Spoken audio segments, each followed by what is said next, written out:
Olá! Para que você seja um buscador ou uma buscadora de êxito, encontrando todas as respostas que você deseja, é fundamental que você tenha em mente um fator fundamental: a percepção. Ela é a lente dos nossos cinco sentidos. Todos nós percebemos as situações de uma maneira diferente, muito por conta da maneira como pensamos. A cada momento, nós somos influenciados pelo nosso ambiente, pelas pessoas com as quais nos relacionamos, pelos lugares que frequentamos e pelos conteúdos que consumimos diariamente, além de tudo aquilo que aprendemos durante a nossa criação familiar. Reflita por um momento o seguinte: se você tivesse nascido do outro lado do mundo, em uma outra época, você acha que pensaria da mesma maneira como pensa hoje? Tem uma historinha que retrata super bem essa ideia das percepções. Ela se chama A Tartaruga na Praia. Veja comigo. Havia uma linda tartaruguinha que vivia em uma pequena ilha distante das costas litorâneas. Suas patinhas eram pequenas, e por isso ela se movia muito devagar. Cada passo tomava muitos minutos. Num belo dia, quando o sol começava a brilhar no horizonte, ela refletiu onde terminaria o oceano, muito além daquela gigantesca linha que ela conseguia ver. Depois de pensar por alguns instantes, nossa bela tartaruga teve uma ideia: ela iria desbravar a beira-mar e chegar o mais longe possível. Como ela não tinha medo e estava fortemente determinada, começou sua jornada. Mas antes, como estava tão decidida a cumprir com sua missão, ela decidiu que iria registrar suas pegadas na areia, para que não andasse em círculos. E assim foi por vários dias consecutivos. Como ela era pequena e tinha as patinhas curtas, a distância que ela tinha percorrido era relativamente curta, mas mesmo assim nossa querida tartaruguinha foi perdendo suas forças. Logo a intensidade de sua caminhada e sua força foram se esvaindo. Dentro da sua ingenuidade, ela pensou que já havia percorrido metade do mundo, e ainda que estivesse exausta, ela se sentia orgulhosa de seu progresso. Alguns dias depois, infelizmente, a tartaruguinha faleceu. Ela estava cansada, desidratada e com fome. Logo depois de sua morte, durante a noite, houve uma forte tormenta. No outro dia pela manhã, um pescador que por ali passava encontrou o bichinho meio enterrado à beira-mar. Ele a pegou e a levou até a ilha vizinha onde morava. Sua ideia era mostrar o belo bichinho à sua filha caçula. Para chegar lá ele gastou pouco mais de 15 minutos. Já a tartaruga, tadinha, gastou dias dando voltas em círculos. Ainda que tivesse um plano, ela não percebeu que as ondas apagavam suas pequenas pegadas. O que essa triste história pode nos ensinar? Bem, a maior diferença entre os dois personagens é uma diferente capacidade de percepção e de discernimento. Os dois buscavam experiências distintas e tinham motivações e objetivos diferentes. Mesmo sendo triste e melancólica, podemos comparar essa história com a realidade de cada um de nós, pois cada um nota o entorno em que vive de uma maneira singular.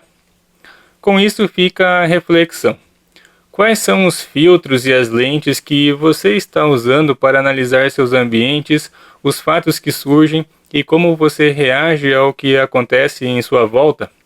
Essa lição é muito importante, porque mais adiante será necessário que você utilize dessa flexibilidade mental. É bem possível que haja um choque com suas crenças ou suas ideias atuais. E nessa linha de raciocínio, nós também precisamos, então, falar sobre um tema que está muito em voga, e é a mentalidade. Uma das grandes barreiras para que uma pessoa que tem o desejo de melhorar de vida é justamente crer que não tem nada de novo para aprender, ou que não é capaz, seja por prepotência e arrogância, por pensar que não é o suficientemente inteligente, talvez por pensar que já está muito velho ou que não tem tempo, não importa. Muitas são as desculpas que geralmente as pessoas dão, e é isso que precisa mudar o quanto antes. Enfim, muitos dos obstáculos mentais somos nós mesmos que criamos, e são esses os grandes vilões em nosso processo de busca e de descobrimento. Para que você consiga ter sucesso nessa jornada, eu preciso lhe dizer que é fundamental que haja, em primeiro lugar, disposição para aprender coisas novas. Segundo, desprender-se das velhas crenças limitantes e terceiro, analisar os variados temas sobre outra perspectiva. Somente por meio da capacidade de ter essa maleabilidade mental que obteremos essa grande ferramenta para mudar o que não é satisfatório em sua vida. Afinal, não é o mais forte que sobrevive, nem o mais inteligente, mas o que melhor se adapta às mudanças. Uma professora de psicologia da Universidade de Stanford e especialista internacional em sucesso e motivação chamada Carol Dweck desenvolveu, ao longo de décadas de pesquisas, um conceito fundamental que se aplica perfeitamente neste assunto. Ele se chama mindset, ou em português, mentalidade. Com base no que ela apresenta em seu livro, é muito interessante ver que temos duas maneiras de encarar os desafios do nosso cotidiano. Uma delas se dá justamente por meio dessa mentalidade que ela denomina como fixa, e a outra de crescimento. Uma pessoa de mentalidade fixa, portanto, é aquela que, como o nome sugere, não está disposta a aprender coisas novas e não gosta de ser confrontada com aquilo que julga ser verdade. Elas evitam novos desafios, sempre se desanimando com coisas novas, criticando a tudo e a todos, se sentindo ameaçada e invejando fortemente as outras pessoas. Por isso, elas evoluem pouco ou quase nada e não utilizam todo o potencial que têm. Mas, por outro lado, as pessoas de mentalidade de crescimento sabem que têm muito a aprender sempre. Possuem um desejo intenso de evoluir, são sonhadoras e gostam de desafios, sendo persistentes ainda que encontrem dificuldade ou se deparem com resultados negativos. Com isso, elas se tornam pessoas esforçadas e utilizam as críticas como uma ferramenta de melhora, sendo isso, talvez, um dos pontos mais importantes em sua jornada. Com isso, elas não levam nada ou quase nada para o lado pessoal, se inspiram com o sucesso daqueles que admiram e se entusiasmam com a possibilidade de progredir. Como consequência, logo alcançam altos níveis de conquista e geralmente são muito mais felizes. Bem, onde eu pretendo chegar com tudo isso? Olha, para efetivamente ser um buscador ou uma buscadora de resposta de sucesso, obrigatoriamente você deve ter em mente que precisa urgentemente perder o medo de errar. Somente errando que se aprende, e estes podem ser por meio dos seus ou de outros. Com isso, ao ser aprendiz, se retira dos ombros um grande peso dos posicionamentos e destes mesmos erros que vamos cometendo ao longo do caminho. Aliado a isso, ser uma pessoa comedida e humilde também será uma bela forma de crescer e minimizar as nossas falhas. E é por isso que talvez seja necessário voltar a nascer como uma criança, dar um passo atrás e reformular antigos conceitos. Isso é transformador e você verá na prática, pode acreditar em mim. Então, vou deixar na descrição o livro deste grande livro. Vale muito a pena a leitura, ele é maravilhoso. Assim, já temos outro material de estudo. Bacana, né? Muitas pessoas se sabotam por acreditarem que não são o suficientemente inteligentes para aprender coisas. Eu mesmo era assim, lembra? No vídeo passado, nós vimos como é possível ficar mais inteligente. Então, não confunda duas coisas importantes e distintas. Inteligência é a capacidade de aprender, e conhecimento é a quantidade de informações que se tem interiorizado.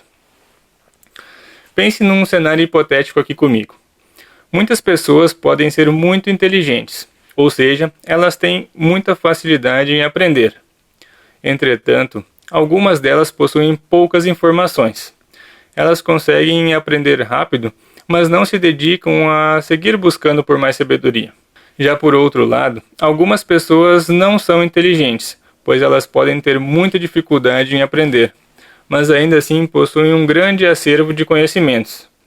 Então veja a importância de fazer ginásticas mentais. Qual é a ideia? A ideia é se tornar mais inteligente e ter um vasto repertório de saberes. Provavelmente você já deve ter escutado aquela velha frase: não tive tempo. Essa é outra desculpa típica. Ainda que estejamos muito atarefados nos dias atuais com uma grande demanda de trabalho e deveres familiares, nós também precisamos nos conscientizar que sempre encontraremos tempo para algumas situações. Caso você ou alguém da sua família fique doente ou sofra algum acidente, certamente você encontrará alguma maneira de ir a um hospital, certo? Para os buscadores da verdade ocorre algo de maneira muito similar. Se decidimos em determinado momento de nossas vidas empreender um caminho de busca por melhorar as nossas condições de vida, nós devemos de alguma maneira encontrar momentos para estudar, pesquisar, esquadrinhar e descobrir coisas novas que serão edificantes em nosso dia a dia. Para isso, o grande segredo aqui reside na palavra organização. É preciso definir graus de prioridade e os afazeres para assim conseguir encontrar momentos de estudo. Uma dica valiosa é dividir as tarefas por blocos de tempo, sempre realizando primeiro o mais importante, logo o mais complexo e em seguida delegando a terceiros tudo aquilo que demanda exclusividade de outros ou não a nossa. Você também pode se organizar nos tempos de lazer para estudar. Muitos acabam encontrando nos estudos mais satisfação do que em outras atividades de entretenimento. Sem contar que tudo anda bastante caro e as cidades andam bastante perigosas, isso faz com que estudar em casa possa ser uma grande opção. E se for em família, aí é melhor ainda. Você verá como as coisas dentro da sua casa melhorarão significativamente. Imagine só todos engajados em um projeto para melhorar de vida, aprendendo coisas fascinantes que tornam tudo mais fácil e simples, com mais compreensão do outro e também de uma perspectiva diferente de uma vida com mais sentido e não tão difícil. Isso é maravilhoso. Por isso, minha gente, como buscadores da verdade, para encontrar as respostas que tanto desejamos, não podemos ter sempre uma desculpa para obter essas informações que tanto necessitamos. Provavelmente nunca antes na história da humanidade nós tenhamos tido um acesso tão vasto facilitando a nossa vida, de forma grátis no campo das pesquisas. Se você está vendo esse vídeo é porque tem algum dispositivo conectado à internet, e isso é a grande prova disso. Então, não há mais desculpas. Somente não encontra os dados que deseja quem não quiser. Tempos, recursos econômicos e outros obstáculos há muito tempo deixaram de ser uma desculpa válida. Nós temos muitos conteúdos grátis e de valor na internet e precisamos tirar proveito disso. Então, tendo superado essa ideia insuficiente da falta de tempo e de que não somos capazes, o próximo passo é ter em mente que é preciso ter disciplina. De nada adianta deixar esse processo pela metade ou estudar só de vez em quando. Quanto mais se aprende e mais se coloca tudo em prática, mais as coisas vão fluindo. Com o passar do tempo e com constância, você verá que já não consegue mais passar seus dias sem aprender algo novo e útil. Você recorda aquele vídeo que eu comentei que o conselho que mudou minha vida foi entender que para facilitar as coisas é preciso obter mais informações? Bom, tentando reduzir ao máximo as coisas para facilitar tudo e simplificar, nós podemos fazer uma simples analogia. Disciplina e foco têm muito a ver com outras duas pequenas palavras: consistência e negação. Disciplina está relacionado a fazer de forma correta diariamente ou muito seguidamente aquilo que precisa ser feito. Mas atenção! Não se trata apenas de repetir algo apenas por repetir. São repetições com a correção dos erros. Já o foco está relacionado em concentrar os esforços e as atenções em alguma tarefa, mas com um ingrediente vital: a negação. Mas por que a negação? Simplesmente porque é importantíssimo saber ignorar e dizer não a tudo aquilo que atrapalha ou não agrega em nada em um projeto ou em uma atividade. Mesmo que você esteja com o seu cérebro lento como eu estava, você precisa saber que é um gênio em potencial. Não é necessário que você tenha frequentado as melhores escolas ou as melhores universidades. Você possui uma grandiosa máquina dentro de você, o seu cérebro. Ele é capaz de realizar grandes coisas. Se você já começou o processo de leitura e já está realizando as atividades mentais como o Sudoku ou as palavras cruzadas, certamente já deu um grande passo e logo será possível visualizar os progressos. Eu não tenho dúvidas de que muito em breve você conseguirá pensar e raciocinar de forma muito mais rápida e assertiva, inclusive fazendo aquelas continhas matemáticas de cabeça. Comigo isso aconteceu e olha que eu sempre fui muito ruim em matemática. O cérebro humano equivale a milhares de supercomputadores e é uma verdadeira lástima que essa informação seja tão pouco conhecida e tão pouco difundida. Aqui então eu reforço este grande segredo, pessoal. Treine e condicione a sua inteligência, aprendendo a ser inteligente. Utilize os meios disponíveis e de fácil acesso, como os jogos de caça-palavras, jogos de adivinhação, sudoku, xadrez, palavras cruzadas, resoluções matemáticas e similares. Nós já falamos sobre isso. O que mais importa é forçar o seu cérebro a pensar. A própria leitura é um grande mecanismo de exercício cerebral. Não subestime o poder que existe nesta ginástica mental. Você é capaz. Fazendo tudo isto, eu não tenho dúvidas de que sua vida irá melhorar consideravelmente. Portanto, pessoal, não perca mais tempo. Se ainda não começou, assim que terminar este vídeo, comece. Assim, sem sombra de dúvidas, você já estará se tornando apto a melhorar de vida. Já temos vários elementos de crescimento e desenvolvimento pessoal à nossa disposição. Então, no próximo vídeo nós iremos realizar outro grande exercício prático que será fantástico e que irá lhe permitir acompanhar o seu progresso ao longo do tempo. Então, por hoje é isso, pessoal. Espero por você lá. Até mais! Buscando respostas, um caminho de mão única. Tchau!